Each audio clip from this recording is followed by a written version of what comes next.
We're finally doing it. What is this? Live stream. I don't want to live stream. We'll do it live. Fuck it. Do it live.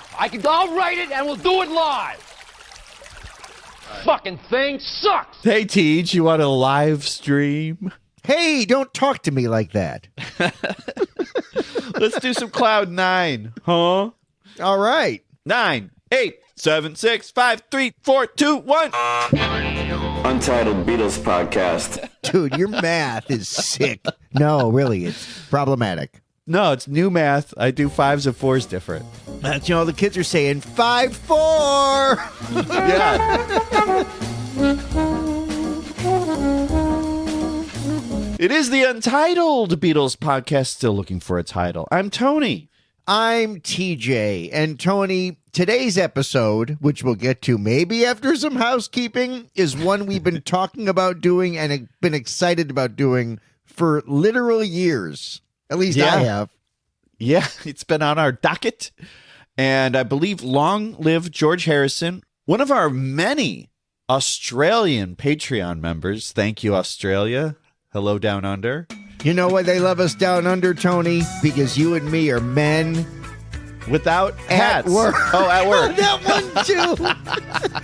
You can dance if you want to, Tony. We can dance if we want to. We can leave your friends behind. Because your friends don't dance, and if they don't dance, well, they're no friends of mine. Say, you can leave your friends behind. Men Without Hats, my favorite song of theirs was, I think, from 87, the same year this came out, Cloud 9. Oh, and it's called Pop Goes the World. Ladies and gentlemen, boys and girls, Pop Goes the World by Men Without Hats.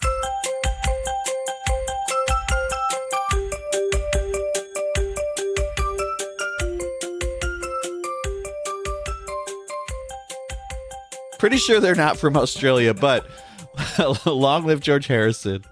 One of our earliest Patreon members has been on us to do an episode about Cloud 9. I tell you what, we're not going to just do one episode, TJ. We're going to do 2 episodes. And maybe the way we're going so far, 3 to 5. We're going to need a break. So we're doing this because we need a break from Anthology. Give me a break. My head hurts so But now much. we're going to need a break from Cloud 9 to get back to Anthology. Hey, give me a break. We're being ridiculous. Yes. Feel free to like and subscribe. Let's do that housekeeping. Let's just get it out of the way so we can start talking Cloud 9. Right. We've got a Patreon. Write us a kind review. We do talk on Patreon, and it's like a Discord thing. It's a community. It's fun.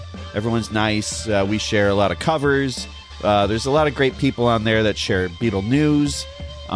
It's a fun little resource. And it's like, I don't think anyone's like addicted to it. You know what I mean? We all kind of check in at our own time. We're not prompting you to do anything, so it's just chill.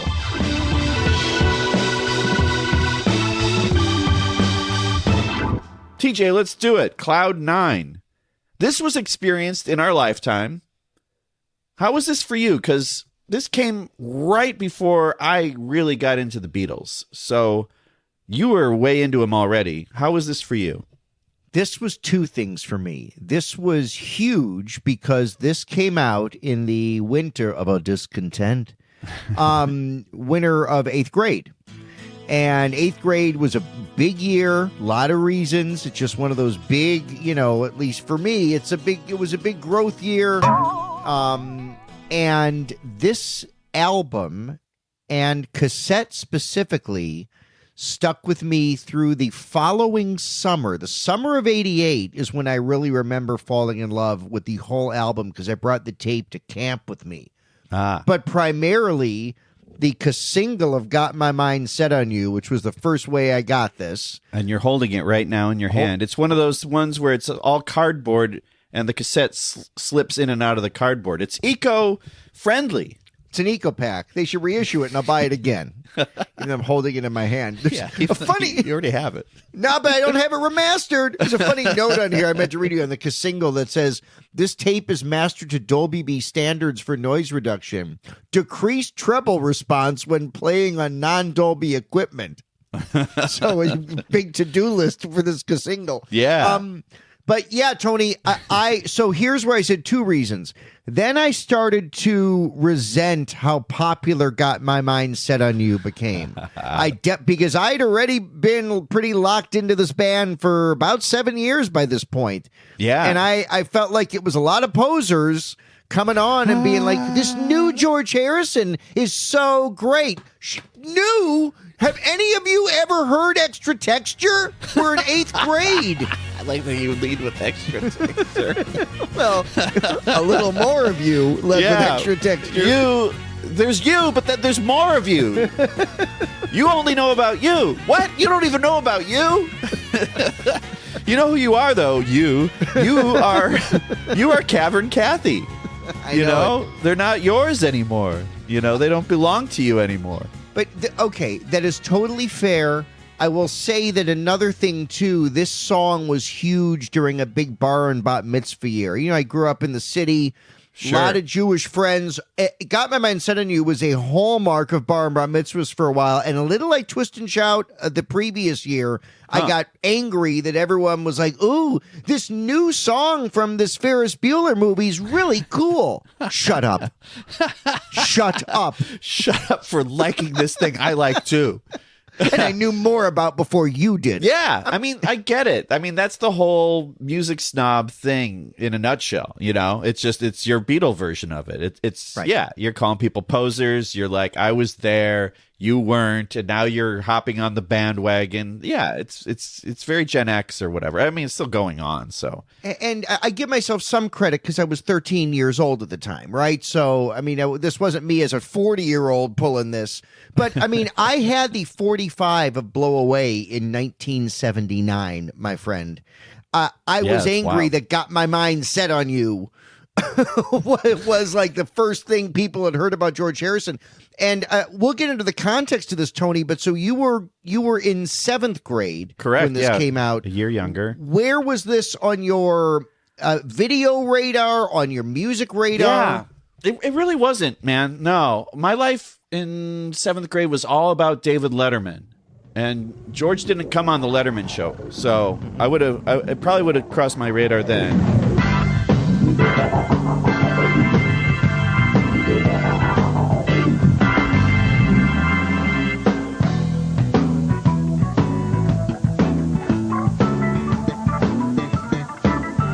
From New York, where... Hey, Biff, you're in the montage. Get out of there. It's Late Night with David Letterman. Tonight, sportscaster Marv Albert, comedian Franklin Ajay, filmmaker Sam Arkoff, and 5-year-old motorist Rocco Morabito, plus Paul Schaefer and the world's most dangerous band. And not... If you're in the montage again, what the hell is the matter with you? David Letterman. That song was in the air. I thought it was all right. I didn't think much of it. Yeah. So honestly, I don't own this record. I actually don't even own it. Yeah. Yeah. No, my Beatle thing kind of drops off after McCartney 2, for real. It's just, it's not my thing so much. So yeah, I think I remember my cousin had this record in Iowa, and I was visiting, and she's like, I love George Harrison. And she was a year older than me, I think. She was about your age. And she would have been one of those people you were yelling at. Right. Who's this new guy? I mean, she knew who he was. She knew he was in the Beatles and all that stuff. She hadn't heard Cracker Box Palace, poser. Exactly. So I will say this, though. I think that because George went number one with that song and was on top of the world again out of nowhere, it seems like. What? Because he kind of had retired. We'll get into all that stuff. But for music, at least.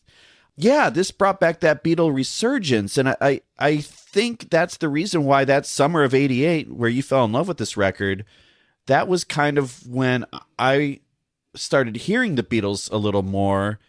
And it was the reason I like the Beatles is because in 88, like whatever those songs that were popular on the radio, I didn't have exposure to punk rock. I didn't have an older brother to show me punk rock, or like Dead Milkman. I had a few skater friends.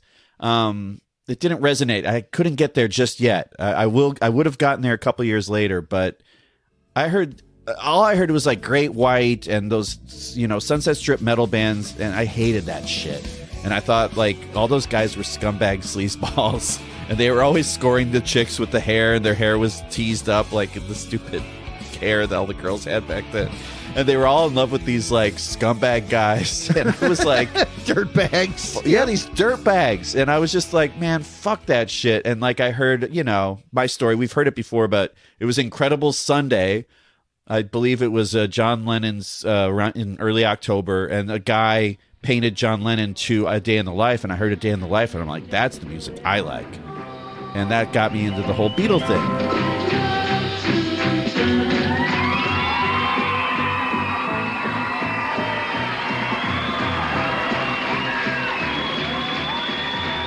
So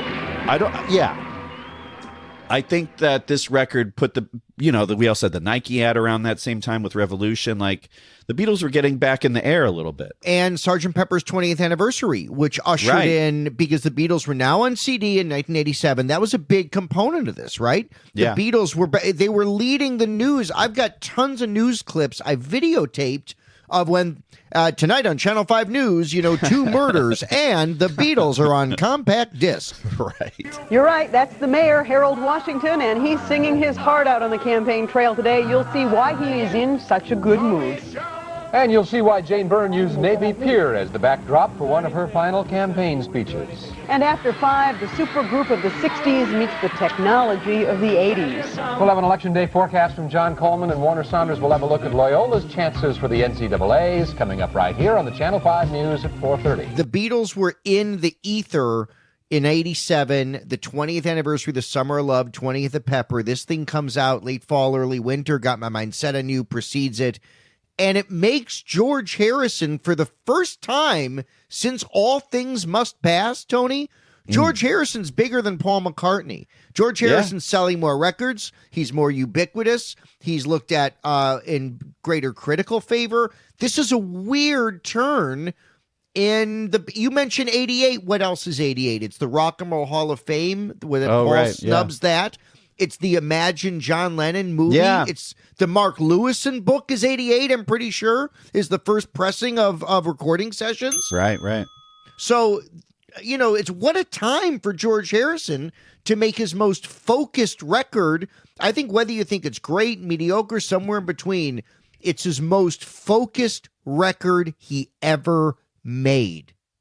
Wow. All Things Must Pass is way better, but as a focused album where every single song matters in a tight one CD or one record format, it's his most focused record. Jeff Lynne gets all the credit in the world. Okay. All right. I might push back on that as we get into it, but I see your point. Are you saying it's his most concise package? Is that what you mean? Yes. It's got the most upbeat songs.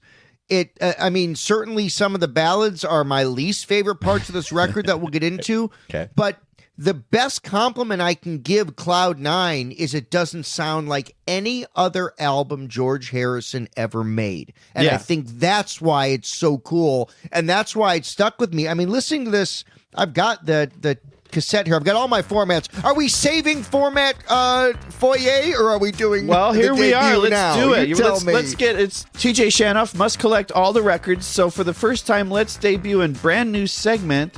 We're calling this TJ's Format Foyer. Compact disc, 12-inch vinyl, 8-track tape. Format Foyer.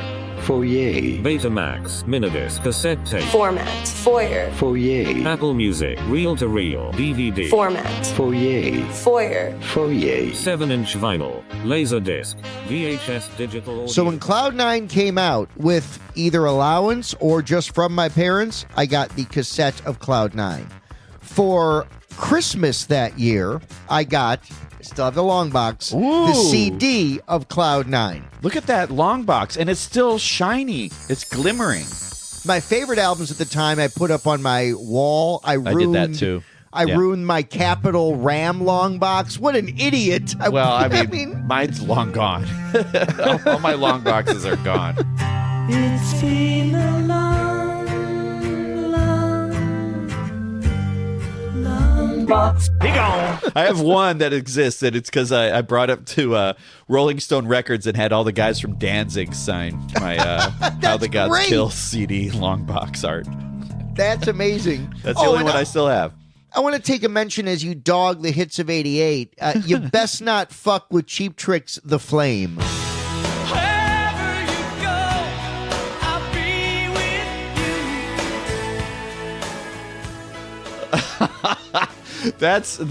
Oh God, that song gives me the sads. That is like, I guess I'll try going to the junior high dance. Oh, the girl I like's dancing with some fucking idiot. I'm never going to dances ever again. That's what that song is. Fucking sad. What I love is the guys from Cheap Trick, who I love. Cheap Trick hated that song and realized it was their biggest hit ever. It was one of those moments where it's like that Heart song from around that time. Same thing. Anyway. Never. Yeah. At some point, I can't remember when, I had the vinyl. I don't know how I got the vinyl, but we got original vinyl. Nice. And we're about to go. Are you ready for this? We're going to do something that's never been done on any podcast. I don't think it's on YouTube. We're going to break and make some fucking new rules here about the way music's done, because I have in my hand the Cloud 9 8-track tape. This was from Columbia House. I forget if BMG did one too. I think it was just Columbia House. It's the last Beatle-related 8-track ever made. I'm sure it was pressed in 88. I got this in real time. My parents let me join Columbia House in middle school so we could have 8-tracks for the car. It's the only place you get 8-tracks. DJ SHANOFF must collect all the records. We probably only spent a penny on that, TJ. Until we didn't pay for the one. We didn't pay for Laura Branigan's Gloria 8-track, and chaos ensued. Yeah. Oops. That ended up costing you $70 for that Laura Branigan. $70 in 1988 money. Oh, yeah. So, Tony, I played this 8-track of Cloud 9 in my parents' car, which eventually retired in the early 2000s. The 8-track player had since long broken. I went to Reverb, and I bought an 8-track player. No, nice. It's an 8-track recorder, although the record function works. And I have hooked up. I've not played this since the probably early 90s. I don't know where it sits.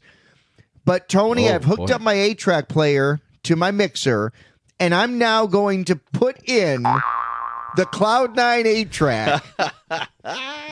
Let's see what... Okay. All right. Fingers crossed, man, because, I don't want this thing to get eaten up. Here's what I tested. I tested another 8-track I got in real time I don't remember buying. It's the 8-track of More Songs from the Big Chill. Okay, good. That's a great tester. That is a great tester. And that one plays fine. More songs. Well, all right, we'll see.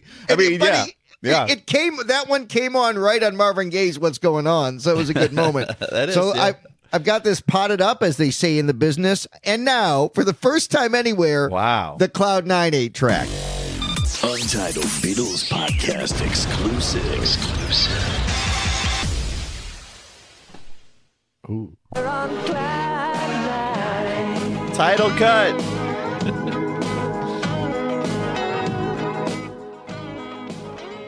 It still works.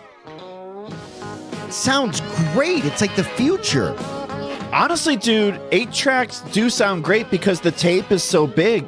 There's more information on it. Like, there are hardcore 8-track people that collect them because, you're going to get more bass and stuff out of the 8-track. I love my job and I love my family, but I want to crawl into a hole and listen to 8-tracks for a year. Am I all right? I mean, it sounds like a Waco thing to me, TJ, eventually, but, TJ had a real Waco call. What'd you say, wake-up call? No, I said Waco call. Okay, you're going to try your 8-track cave cult. Oh, wait a sec.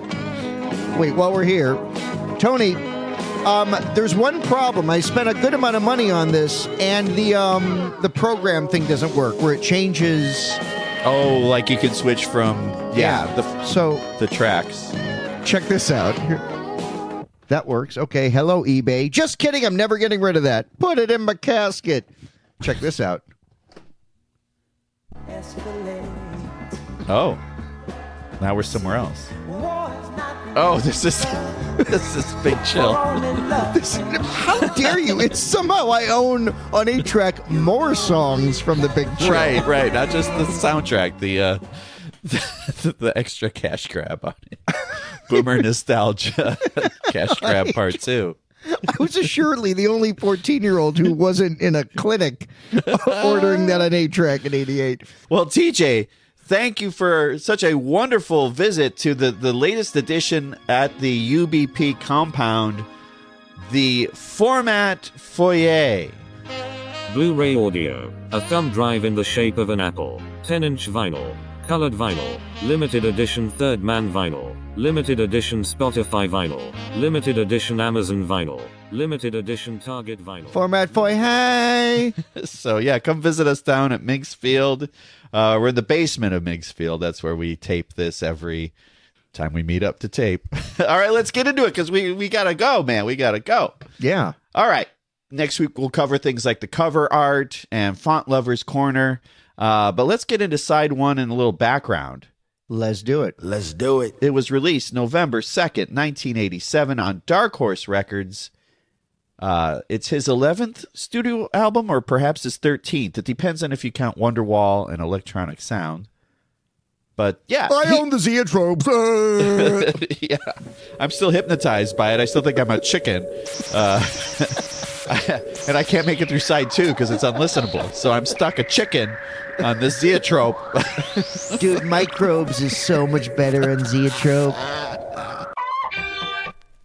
Greetings, human beetle people. It is me, P3Z Nuts. In perhaps the most obvious correction of a TJ error yet, I'm going to go ahead and say what every self-respecting George Harrison fan is thinking. The classic Harrison Microbes is not, I repeat not, on Electronic Sound. It's on Wonderwall Music, which allegedly sold 7 more copies than Electronic Sound. So, as Magic Alex might say, to all the Electronic Sound girls around the world, go ahead and say nasty things about TJ online. And now, a little bit too much of Microbes.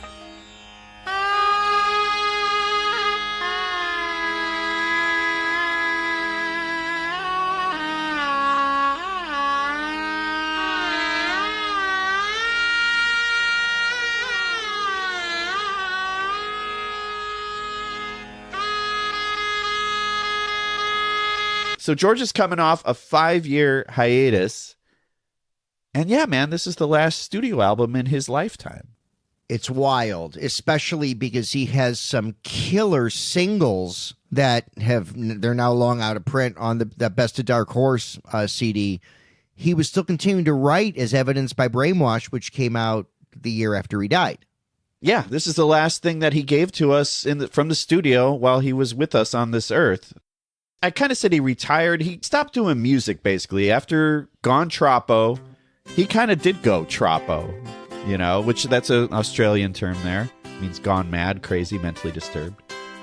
He was focusing on handmade films. So, A Private Function in 1984, Mona Lisa 1985, Shanghai Surprise in 86, and With Nail and I also in 86. And he was doing a lot of one-offs with the music, right? Porky's Revenge, soundtrack, I Don't Want to Do It. Looking back upon my youth, time I always knew the truth. I don't want to do it. I don't want to say goodbye. It's such a great song, Tony. Thank goodness they dug it up for Let It Roll. It didn't exist anywhere but a single in the Porky's Revenge soundtrack. And then in 06, when that Let It Roll compilation came out, they restored it. It's a Bob Dylan cover, and I think it's one of George's finest moments, and it came in his retirement period. Yeah. He's just doing these one-offs. He played like the Princess Trust concert. I look at you all, see the love there that's sleeping, while my guitar gently weeps. He added guitar stuff to Gary Brooker's stuff. Alvin Lee, Dwayne Eddy, a bunch of other people. But he got the itch to make a record again sometime around 86. He'd done the Shanghai Surprise promo single, and I guess he tricked Jeff Lynne from ELO to co-produce. He'd called him a Beatles copycat in the past. He's referring to the slide guitar, probably. Well, maybe some of the other guitars are sort of old Beatle-y sounding guitars, yeah. But you see, that was helped on also by having Jeff Lynne to co-produce the record with me. And Jeff, like some other people, was a big Beatle fan. And he himself went on to write some of the greatest pop tunes of the 70s, and, you know, as the Electric Light Orchestra. You made a fool of me, but the broken dreams have got to end.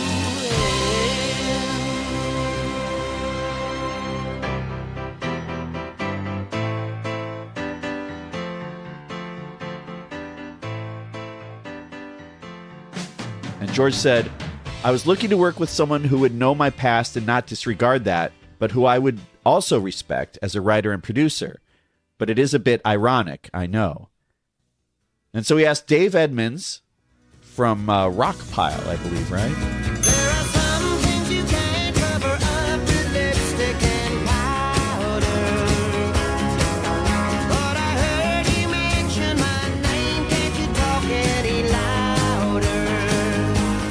Don't come any closer, don't come any nearer. My vision of you can't come any clearer. Oh, I just wanna hear girls talk. Yeah. Dave Edmunds, who produced the Dylan cover on Porky's Revenge, I'm pretty sure. Oh, is that right? Okay. Yeah. I like Dave Edmunds. He and I Great. share the same birthday. Well, that's cool. Yeah. Yeah. So we're great mates. Have you, no, for real, like, does he know who you are? No, but he was a mutual friend between George and Jeff Lynne, and he set up their first casual meeting. And then George invites Jeff to Australia to see how they'd hang out, like as a chemistry test. That's a long flight, man. Yeah, and as you know from Ringo, it's a nightmare. Yeah. And Australia was great, of course, because, you know, the flight is just horrendous to Australia. It still is. It's, you know, they may have shaved a couple of hours off the flight, but it's still a hell of a long way. And I remember getting off the plane and just feeling like a disaster area. Yeah, especially coming off tonsillitis. Right. And seeing the beautiful glow of Jimmy Nicol. Right. The quintals at one point when they had that one. Anyway. Very briefly. But yeah, so it turns out, they gelled in Australia and they started, co-writing and eventually co-producing. And this album kind of came out of just kind of organically. So, we got Jeff Lynne playing guitar and bass and a bunch of other things. We got Keltner on drums. We have Ringo on drums for a couple songs. Yeah. It's some key songs. One of the greatest songs on the album. Yeah, which we'll get to next week. Dun, dun, dun. Clapton on guitar. Gary Wright on piano. Elton John comes in for some piano. Jim Horn on sax. Our friend Ray Cooper doing his crazy percussion. Ingrid Kojak. And Bobby Koch, if you will, on cello. Cello. Yeah, it is. See, I was going to say, I'm looking at the liner notes right now. I'm going to say Bobby Cook. Oh, okay. Is Because there two O's in there? No, but like I'm pretending like there's an accent. I just, unlike you, I'm not so quick to say cock. That's my friend Bob Koch. Hey there, Bob Koch.